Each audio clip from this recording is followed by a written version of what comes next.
இன்னைக்கோ ஒரு நாள் தான் இதுல தைக்கிறதுல உட்கார முடியுது.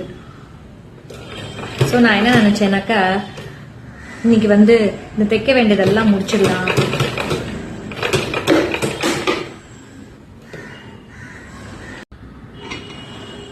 ஊசி உடைஞ்சு போச்சு. ஊசியோட டிப்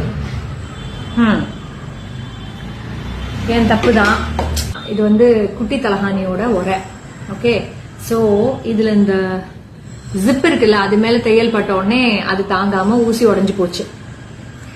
யோசிச்சு பார்த்தா இப்படிதான் நம்ம நல்லது பண்ணணும்னு சில பேருக்கு ஏதாவது சொல்லுவோம். ஆனா உண்மையிலேயே அது அவங்க கரெக்டான ஆள் தானா நம்ம சொல்லறதுக்குன்னு தெரிஞ்சுக்கிட்டு சொல்லணும். இல்லைன்னா நம்மளோட நேரமும் நம்மளுடைய எஃபர்ட்ஸும் வீணா தான் போகும். சோ ஏதாவது ஒண்ணு யாருக்காவது செய்யணும்னு நினைச்சா வெதர் தே ரியலி டிசர்வ் அப்படிங்கறத தெரிஞ்சுட்டு பண்ணணும். அதை நான் இப்படி தெரிஞ்சுக்கிட்டேன்.